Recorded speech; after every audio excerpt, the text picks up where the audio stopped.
안녕하세요. 즐거운시간 박태선입니다. 오늘 리뷰할 책은 주식하는 마음입니다. 이 책은 다른 책하고 좀 달라요. 뭐랄까, 경제 경영이긴 하지만, 투자나 뭐, 예를 들어서 자기 개발 뭐 이런 쪽보다는 독서를 통해서 꾸준한 향상을 하자라는 거로 기결지었습니다. 참고로 저자가 한 10권 정도를 추천한 것 같은데요. 다행히도 제가 전자책으로 5권 정도를 확보를 해서 당분간은 책 떨어질 걱정은 안 해도 될 것 같습니다. 자, 여기서 나오는 거는 뭐 많지만 세 가지로만 정리했는데 역시 템프턴의 이야기 그리고 주식을 왜 사는지 최근 코스피가 저조했죠. 그러다가 뭐 누구죠? 이명박 정부 이명박이 아니죠. 뭐 지금 대통령이 누구죠? 어쨌든 지금 민주당 정부가 다시 들어오면서 오르긴 했는데 다시 또 주춤하죠. 어쨌든 그 이유에 대해서 그리고 대안에 대해서 알아보겠습니다. 자, 존 템프턴 경이 어, 주장하는 거는 가장 비싼 단어가 아니죠. 네 단어가 이번엔 다르다. 영어로 하면 It's different this time인가? 아무튼 이번엔 다르다 이런 뜻인데 it is different. 세 단어네. 아무튼 기억은 안 납니다만 어쨌든 이 친구가 아니죠. 저희 할아버지보다 더 나이가 많으십니다. 1912년에 미국에서 테넷인가요? 거기서 태어난 걸로 알고 있고 죽을 때는 미국 국적을 버리고 영국하고 밭소가 있다고 어디죠? 캐리비안에 있는 나라가 있습니다. 섬나라. 거기에서 죽었습니다. 투자가였고요. 그래서 돈을 많이 벌었기 때문에 자선가도 했습니다. 독특한 거는 2차 대전이 발생하기 직전에, 발생한 직후가 되겠습니다. 뉴욕에 있는 페니주, 그러니까 1달러 이하인 주가 104종목 있었대요. 그걸 100주씩 다 샀답니다. 물론 그 중에 한 30% 정도는 파산했지만, 나머지가 엄청 올라서 몇 배 돈을 벌었다는 얘기가 있고요.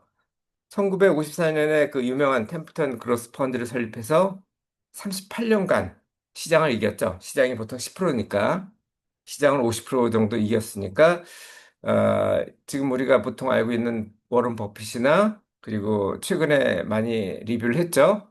누구죠?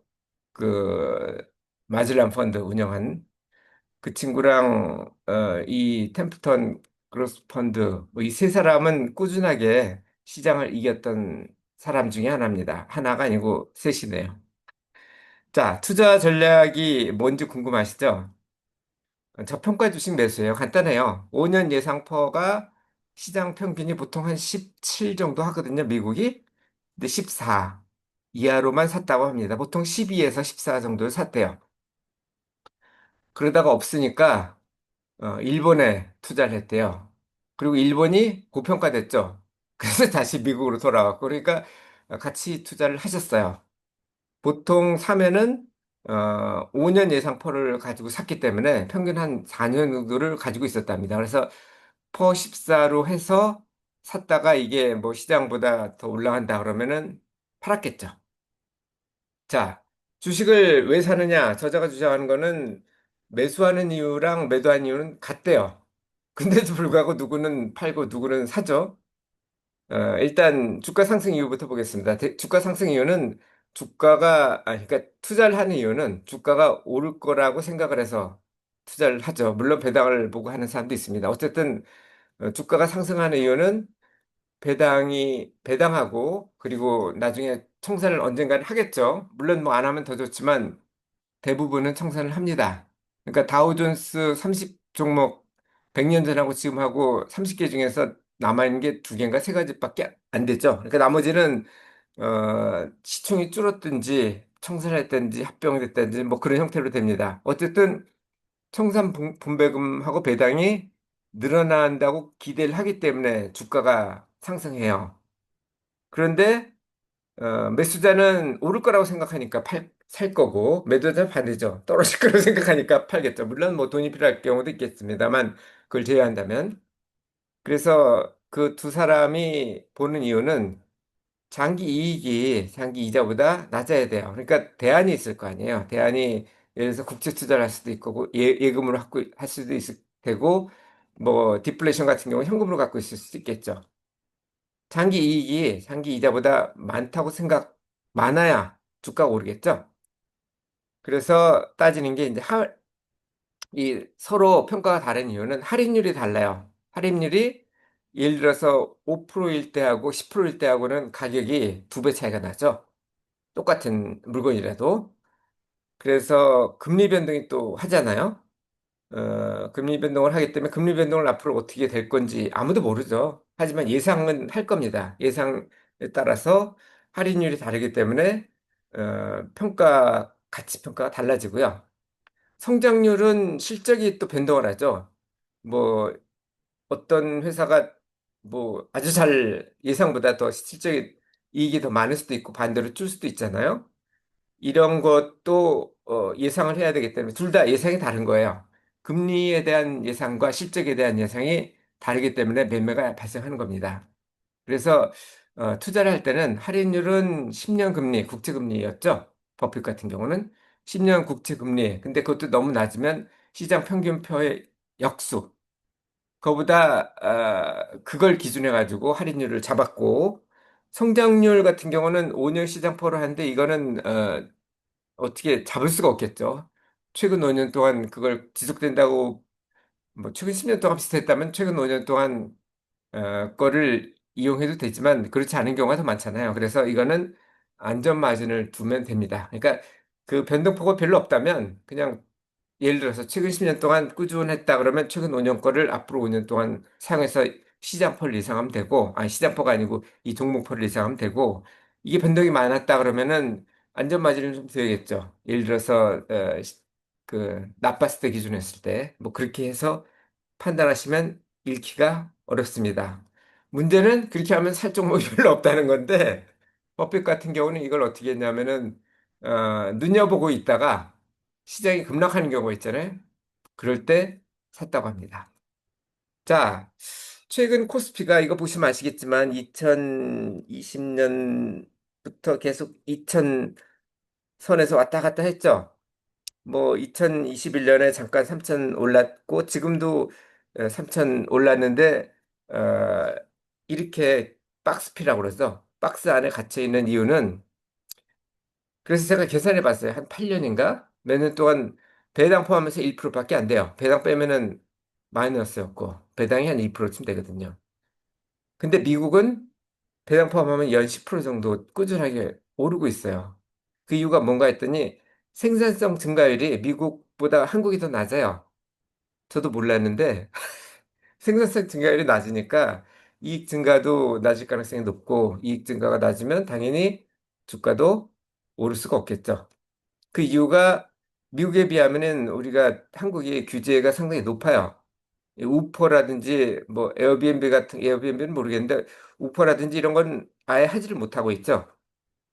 임금 상승률도 그렇고 신약 개발하는데도 미국에 비해서 두 배가 걸린다고 합니다. 모르겠습니다. 어느 게 더 좋은지는 아직 모르겠는데 어쨌든 생산성 증가율 낮은 이유가 그거고 또 하나는 출생률이 낮아가지고 근로 가능 인구가 줄고 있어요. 미국은 이민을 받죠. 그래서 뭐 낮게 자연 출생 증가는 낮아도 이민을 통해서 그걸 맞추고 있죠. 캐나다도 그러고 있고. 그리고 또 차이가 우리나라는 뭐 전부 부모들이 의대나 법대를 가기를 원하죠. 우수한 인력이 공대를 안 갑니다. 지금 이 책의 저자는 공대를 갔는데 그래서 공돌이가 되는 게 아니고 저도 참고로 공대를 나왔습니다. 투자를 하죠. 저는 뭐 투자를 펀드 매니저로 하는 건 아니고 개인적으로 하고 있고요. 그게 바뀌어야 될 것 같습니다. 낮은 출생률은 이민 받으면 돼요. 그런데 높은 규제는 그거는 최소한 선진국 수준으로 좀 낮춰야 될 것 같고, 어, 뭐죠? 상속세율도 제일 높죠. 60%나 됐죠. 임금 상승률? 그건 모르겠습니다. 생산성 증가율 안에서 임금 올려주는 거야 뭐 별 문제 없겠죠. 근데 그 이상이 된다면 당연히 이익이 줄겠죠. 자, 그래서 이거가 바뀌기를 저도 뭐 한국 출신이니까 바뀌길 원하는데 안 바뀔 수도 있겠죠. 그러면 대안이 뭐냐? 해외 투자하시면 돼요. 그러니까 전 세계 투자하는 게 뱅가드에서 투자하는 게 VT거든요. 이거는 8%대 후반. 아니면 미국에다 그냥 해도 되고요. 미국에는 뭐 ETF 많죠. 그쪽에 하셔도 되고 부동산에 하셔도 돼요. 부동산은 어쨌든 경제가 늘어나면 부동산은 따라가는 리스크가 좀 적은 거긴 하니까 그것도 VNQ나 VNQI 이것도 마찬가지입니다. 뱅가드에 사는 부동산, 전 세계 부동산이나 미국 부동산 이렇게 하는 게 되거든요. 그래서 일단 추세를 보세요. 이 우리나라가 앞으로 생산성 증가율이 늘 것이다. 그렇게 판단하시면 어, 그냥 한국에 투자하셔도 되고, 그렇다 하더라도 환율 리스크가 있기 때문에 미국이나 세계에 투자를 하는 것도 좋을 것 같습니다. 자, 이 내용은 제가 다음 카페 4090번에 정리를 했고요. 어, 좀 어려워요. 공대 출신인데도 불구하고 도파민이 어떻고 뭐 이런 것까지 나와서 저한테도 좀 어렵습니다. 저는 책을 많이 읽고, 뭐 저도 공대 출신이긴 하지만 여러 방면으로 특히 저희 어머니가 알츠하이머이기 때문에 뇌신경계통 많이 읽어서 호르몬에 대해서는 비교적 많이 아는 편인데도 불구하고 좀 어려웠습니다. 하지만 한번 읽어볼 필요가 있다고 생각됩니다. 이상 오늘도 즐거운 순간 박다선이었습니다. 감사합니다.